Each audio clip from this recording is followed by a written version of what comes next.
Isinailalim na rin sa state of calamity ang buong Eastern Samar dahil sa walang tigil na ulan at baha. Tumambad naman sa News 5 ang matinding pinsala sa ilang barangay sa Northern Samar. Nasa frontline ng balitang yan si Mon Gualvez.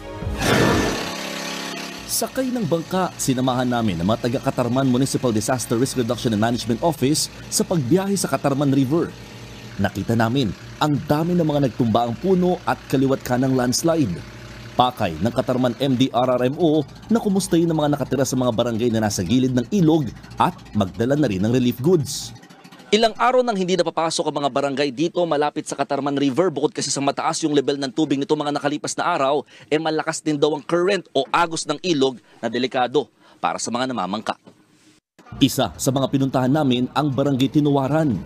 Makapal na putik ang tumambad sa aming team.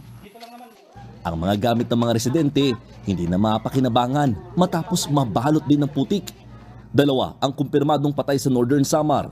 Ang isa sa kanila nabagsakan ng puno sa bayan ng Pambuhan habang nalunod naman ang isang residente sa Katarman. Naunsyami naman ang pagbisita kanina ni Pangulong Bongbong Marcos sa probinsya dahil sa masamang panahon. Kaya habang nasa Tacloban Airport, pinulong na lamang online ng Pangulo ang mga opisyal ng probinsya. Aminado raw ang lokal na pamahalaan na nabulaga sila sa matinding ulan at baha dahil wala namang bagyo. Ang nangyari po, kaya nag-worsen po Mr. President para po kaming naondoy dito sa Northern Samar, especially in Katarman and Lope de Vega, is because of the rainfall. Problema pa rin ngayon sa Katarman ang kawalan ng kuryente at linya ng komunikasyon. Kulang na rin ang supply ng tubig. Kaya ang Pangulo, pinamamadali na ang relief operations at pagbibigay ng tulong sa mga binaha. We are doing everything we can. Again, to support the local authorities.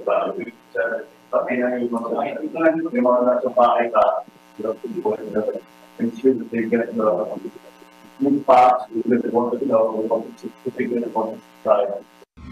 Ang buong Eastern Samar naman isinailalim na sa state of calamity dahil din sa matinding baha. Abot bubong ang baha sa ilang lugar, partikular sa bayan ng Hipapad. Gumagamit na nga ng bangka ang mga residente. Ang mga inilikas na pamilya, pansamantalang tumutuloy sa munisipyo at mga evacuation centers. Hanggang ngayon, wala pa ring tigil ang ulan doon na dulot ng shear line o ang salubungan ng mainit at malamig na hangin. Nagbabalita mula sa frontline, Mon Gualvez, News 5. Mga kapatid, may Los Baños po. Huwag magpahuli sa mga balita at impormasyong dapat ninyong malaman. Para sa mas malawak na balitaan at diskusyon, mag-follow at mag-subscribe sa social media pages ng News 5.